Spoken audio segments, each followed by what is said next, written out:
Welcome to the official YouTube channel for the Colin Cowherd podcast. Go on, hit the subscribe button. There you go, right down there. If you want to be among the first to hear my weekly takes, NFL, college football, more, right there. It's interesting. I've always had kind of a theory about what I do, is that if I get new information, I change my opinion. And I'm not your classic journalist, obviously. I'm not a boots on the ground guy, but I texted two NFL GMs today about something. So, and you have the same contacts and the same kind of effort, is that we're both seeking information constantly. And sometimes I just get new information. And I was very cool on Ryan Poles, former offensive lineman, the Bears GM. A Velus Jones pick I could not stand at number 3. I just thought it was a complete whiff, and I thought they just didn't do their homework, or their SEC scout didn't do their homework, because at SC he couldn't track the ball. He was a returner, max. I didn't love the Chase Claypool move, but I understood it. Mooney was a smaller player. Chase was a big body, had a great rookie year. Distracted player, didn't work. But I got to tell you, as a former offensive lineman, I think he's put some effort into draft capital, and I think their left tackle and right tackle can both play. They had another tackle they moved inside. They've saved his career. I thought the DJ Moore move, Keenan Allen, DeAndre Swift, Gerald Everett. I've got to be honest. A year ago, I did not trust Ryan Poles, the GM of the Bears. But I've got new information. The other thing they're doing, which the Steelers aren't. The Steelers and the Bears are defined defensively. Their cultures, outside of Bradshaw and Ben and some talented receivers, it's a defensive culture. He is saying, no, that's not what we're going to do here. We're going to spend money on offense. That's what the Rams do. That's what the Browns are doing. That's what the Chiefs are doing. It's the opposite of the Steelers. So I find over the last 2 weeks, when he went and got Keenan, DeAndre Swift, good pass-catching running back, 25-year-old kid, good player, not a great player, good player. And then Gerald Everett with Cole Kmet. Those are functional, smart players. I've got to be honest, between Caleb, who I really like, between these offensive pieces, I almost feel like I've got new information. I think the Bears got the GM right. How is he viewed inside the league? Well, I think he had what has potential to be one of the great moves in the history of the league in that trade that he made last year with the Carolina Panthers, right? Because for a while, it looked like he was going to be defined on some of his worst moves that was early on. That Chase Claypool move was pretty embarrassing because his pick ended up being really high, and I think the Steelers ended up drafting Joey Porter Jr., who's a really high-end player. That pick at the beginning of the second round is very, very valuable.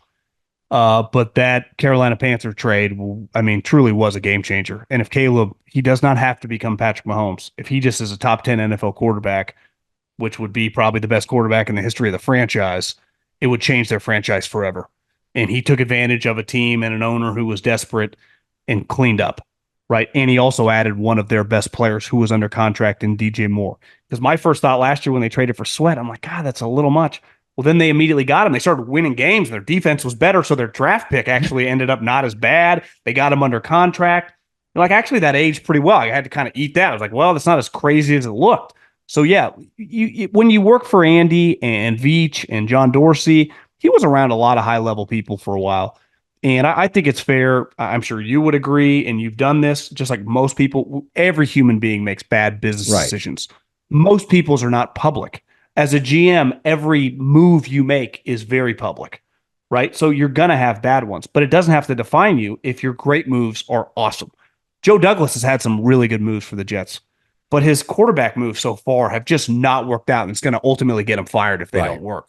So if you figure out the quarterback situation, which they are primed to do in Chicago, all these other they're not even ancillary moves because they were kind of big, have a chance to, if DJ Moore is just in the Pro Bowl for a couple of years and Sweat's a Pro Bowler, we're going to be talking about this guy like a top 10 GM. And if he can get the Bears as a winning operation. Now, as a GM, you're also very dependent on your head coach. There is no great general manager that doesn't either have a good to great head coach. So you don't, once the season starts, you're not implementing anything. You're not with the player. You're not doing anything. Chris, really. So he's Chris Ballard's Chris Ballard's reputation is going to improve over the next 2 years because of Shane Steichen. Well, he might have the next Kyle Shanahan. So it's gonna change his life, right? It already did this year. The quarterback got hurt. We're all like, oh, the culture's screwed. All of a sudden, they're in the playoff mix week 17 with Gardner Minshew. So there's a lot of pressure on Eberflus. And most GMs get 2 coaches. So this was kind of a package deal. Polian, remember, was involved with the hiring of these guys. Definitely Eberflus. So if this doesn't work out, you get another one. You got to get it right. Because if he gets it right with Caleb and the players, he could be viewed as an elite guy. But if he doesn't, a lot like the quarterback position, just because you have a good quarterback, if your coach isn't good enough, you're going to be in trouble. I think the pressure on Eberflus, Sirianni and McCarthy, because of their markets, because it's the Cowboys, he has no years left on his contract. They almost fired Sirianni like 2 months ago. Those guys are going to be in their own little stratosphere in the way we talk about it. But I think Eberflus, the pressure starts immediately because of their roster, because of the talent, and because they have a quarterback that we've been talking. It happened in Jacksonville, right? Part of Urban Meyer, obviously there was a lot going on, but like you got handed Trevor Lawrence. So to me, the pressure gets multiplied by like 10. That Frank Reich, all of a sudden we draft this guy at number 1, we trade our franchise. I got to fire you. It's not work. That adds an element of pressure with the high quarterback pick, or it makes you. D'Amico, get the guy right. We're like, God, D'Amico's a shooting rocket ship. Now he would have been he would have figured it out because D'Amico's pretty special. But I don't know. Eberflus looks like he's changed his look. Feels a little younger and hipper. Yeah. So his team's good. There's no disputing the roster talent is. Keenan Allen's they have multiple receivers. They have a tight end. They got some good, they have picks. It's the other thing. It's not like they just get Caleb, then they don't pick again until the second round. They have the 9th pick in the draft. So the ability to either trade back or take a player. Imagine if they get that right. So they have this really talented roster on paper already, and they had Caleb Williams and player X. If that guy becomes an immediate impact player, are we talking about this team as a wild card? If I was Chicago, I'd trade down at 9. I really would. Again, we've talked about the Chargers and the Giants. I think those positions like 5 and 6 are too rich for some of these quarterbacks. 9, if somebody wants to go Raiders 11 to 9, that's different than 11 to Denver sitting right there. Yeah, too. So I could see where the Bears would move down just 3 spots because this draft, I've been told, has 18 first-round players. It's usually about 15 to 16. This feels like 18 or 9. The UCLA end is kind of the end of perceived first-round talent. The end of the first round, those last 8, 9 picks, it's no man's land. Everybody would rather have top of the second picks. But I've heard the UCLA rush end is probably in that small group of last considered elite start day 1 players, be very productive. So I do think the Bears are in a good spot. Jalen Johnson, the corner, Montez Sweat, defensive line. I would think if they've got 2 receivers now, my take was their offensive moves in free agency signaled that number 9 pick is going to go defense. They got to give Eberflus something, right? You can't just keep saying, I got receivers, I got tight ends. And for the record, I think they probably need. If you look at that position, there's a Verse from Florida State. They could probably use another rush end. Yeah, you could take the Bama pass rusher as well. You could take one of those 2 guys for sure if you get stuck. The one thing with Chicago, you'd say that division, Detroit kept their offensive coordinator, who I think a lot of people view as the linchpin of that operation. So they're going to be good again. The talent on that roster is not really debatable. It's top 5, 6 in the NFL, the Lions roster. And like most people, it's hard to bet against the Packers if Jordan Love's going to be a good player. So it's not like it's going to be easy for them, right? That they're playing and if Minnesota's just a credible operation with a lot of good, talented players, it's going to be a challenge. And even if Caleb is really good, the NFL is hard. Peyton Manning set a record for interceptions his rookie year.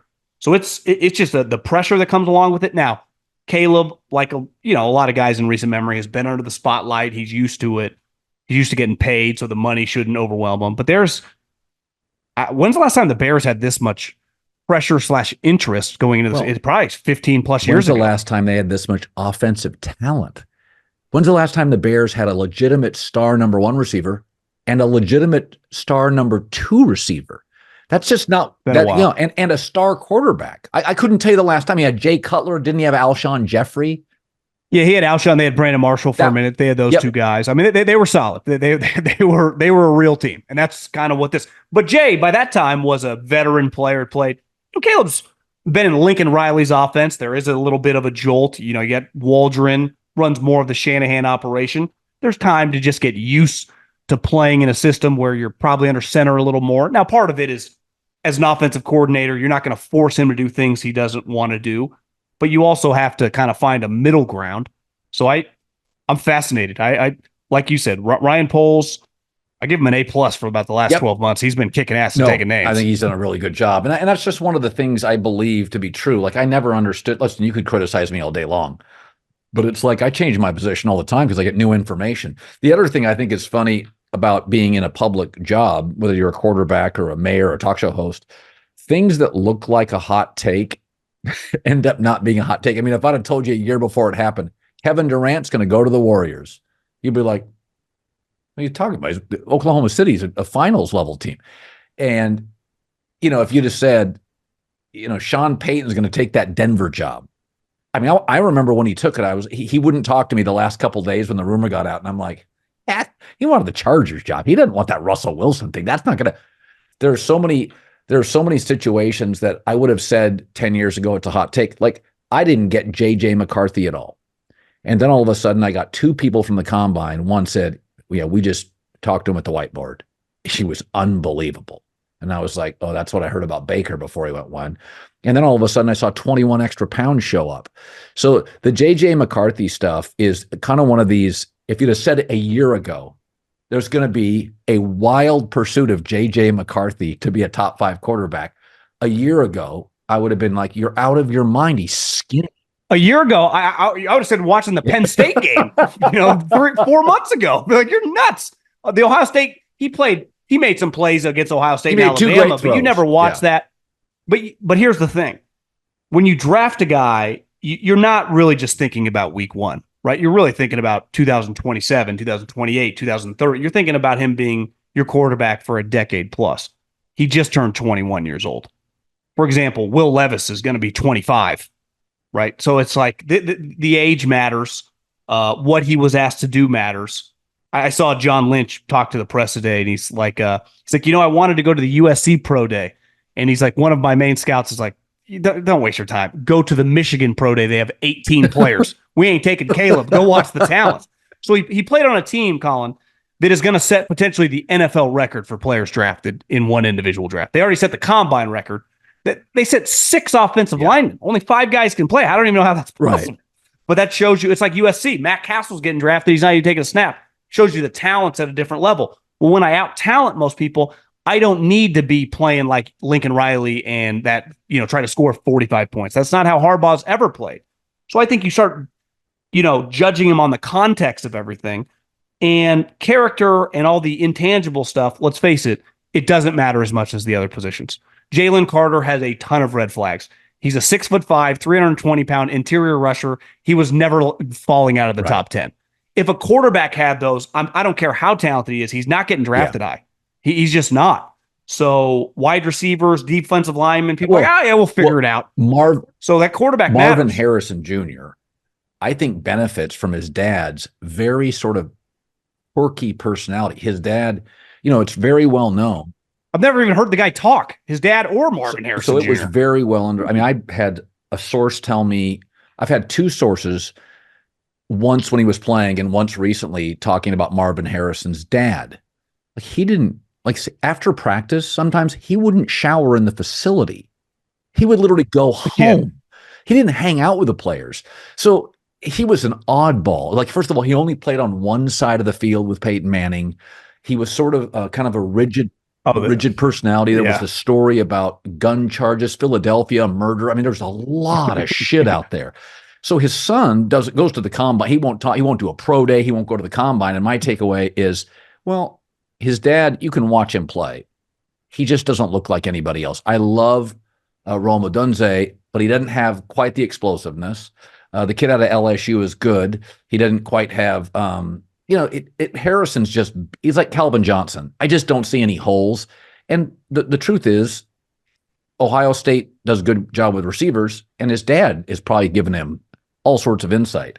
So it's funny about, like, people are getting caught up in Marvin Harrison, and they're like, oh, he doesn't talk. It's odd. I'm like, that's dad. Marvin Harrison, There's a 30 for 30 there. Like, No, I mean, totally. I know everything about Randy Moss. I know a lot about Calvin Johnson, who's a pretty reticent guy, doesn't talk. I don't know anything about Marvin Harrison. There's two great 30 for 30s that have never been done.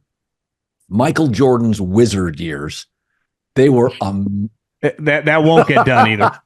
It was a US show, and Michael won't let any of that stuff out. And the second one is Marvin Harrison in Indianapolis.